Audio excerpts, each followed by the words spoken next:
if you are far-sighted, what type of lens will correct your vision? Okay, far-sightedness and near-sightedness, these are the two defects, as you know, in the human eyes. Okay, so if you have far-sightedness, it means that you are not able to see the object clearly which is near to you, which is close to you. Okay, to remove this, as you know very well, that you have to wear the convex lenses. Okay, because convex lenses has positive power. You have to remember this one, these two things. If there is a in the question, if there is nearsightedness, then you should wear concave lens or a diverging lens, and this is convex lens or converging lens. Okay, two names you have to remember, convex or converging lens. Clear? Now the next question, you have to just remember that farsightedness, it means convex lens. Next, a 40-gram sample of aluminum initially at 60 degrees Celsius is placed in contact with 20 grams aluminum 30 degrees Celsius. Okay, we have two samples. This is the first one at 60 degrees Celsius. This is the second one at 30 degrees Celsius. Okay, this is of 40 grams and this is of 20 grams. Okay, assuming on heat is lost to the surroundings, assuming no heat is lost. Okay, यहाँ पे it means in atmosphere there is no loss of heat. Okay, what is the resulting temperature of the aluminum? Okay, we want to know that what is the resulting temperature.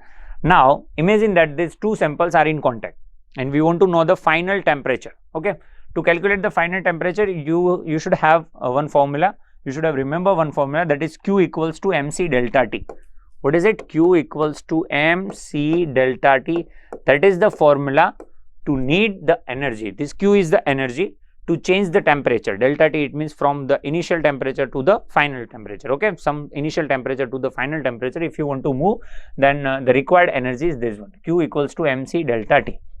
Okay, here we have sample of 40 grams. It will transfer the energy, because you know that here is 60 degrees Celsius and here 30 degrees Celsius. So heat will transfer from 60 degree to 30 degree and they will reach at some temperature. Okay, normally most of the students can think that sir, we will get the average temperature of it. No, we will not get the average temperature of it. Why? Because this is the sample of 40 gram and this is the sample of 20 gram. Okay, so we have to calculate something. But one thing we know for very sure, it is whatever the energy 40 gram sample will lose, that much energy will gain by the 20 gram sample. Okay, so energy lost by this one equals to energy gained by this one. So Q1, which is transferring from 40 gram sample, equals to Q2, which is gained by the 20 gram sample. So Q1 equals to, we can write here, mc delta T equals to, if someone is if this is giving and this is taking, then this should be minus. So here is minus mc delta T. This should be m1, mass of the sample 1. This should be m2, mass of the sample 2. Both are of the same material, that's why C will cut out. Delta T is the change in the temperature. Here is initial temperature 60 degree. So we can write m1. M1 is what? M1 is 40 gram into delta T. It's called the change in temperature. Change in temperature means final minus initial or initial minus final. Doesn't care about here. So 60 minus final temperature that we want to find equals to, here is m2. M2 is what? M2 is 20 and into delta T. Here is minus sign also. So this is minus sign. Delta T is initial temperature is 30 minus TF. TF we want to find. Okay. Now this is 20. Divide 20 both side. Divide by 20 both side. Then here we will get 2 into 60 minus TF equals to, here we will get divide 20. It means we will not get here anything. 20 by 20 will be 1. So here just we will get minus 30. This minus will be multiplied in this bracket, minus 30 into minus plus TF. Okay, clear? Okay, multiply this 2 in this bracket, we will get 120 minus 2 TF equals to minus 30 plus TF. This minus 2 TF will come this side, so it will be positive. Minus 30 this side, it will be positive. So we will get 150 equals to minus 2 TF this side plus, so it will be 3 TF. And so TF equal to 150 divided by 3, it will become 50 degrees Celsius.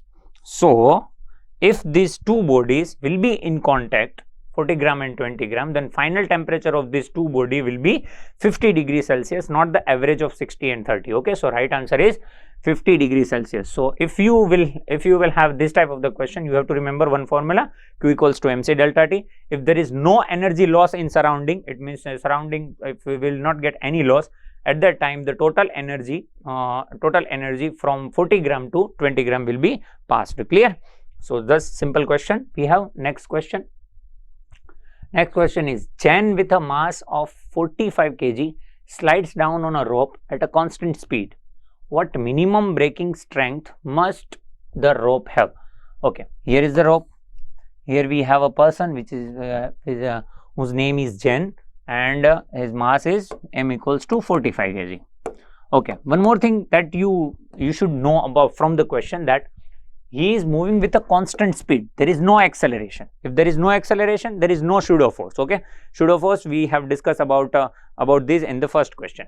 Okay, there is constant speed. Chen is moving with the constant speed. It means that there is no pseudo force. There is only one force, that is weight, and weight equals to, that we know very well, W equals to m into g. What is m here?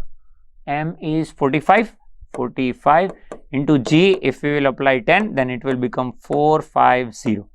Okay, 450 Newton. If this is 9.8, then this should be less than 450. Less than 450, it means it should be 441 Newton. Clear? So what should be the strength of rope? That is 441 Newton. If there is 441 Newton, if you want the correct exact answer of 441, then you should put here 9.8 instead of 10. Okay, you will get 441 Newton.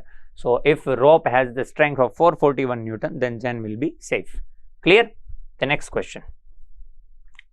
Mr. Andres is pulling his traveling bag with an applied force of 980 Newton for a distance of 15 meters. He has to do that 20 seconds so that he will be on time for his flight. What is the power rating of Mr. Andres? Okay, good question, because power has the formula, that is work done by time. Okay, what is the formula of work done? That is force into displacement.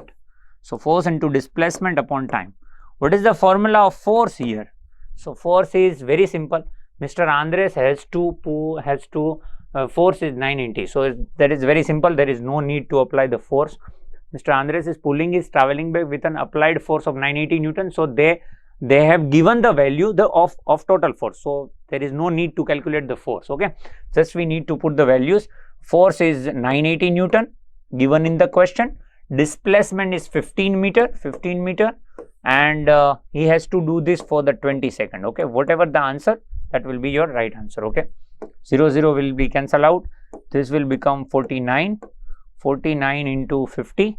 It should be, okay, whatever the answer, that will be your answer. Okay, you have to calculate 49 into 15.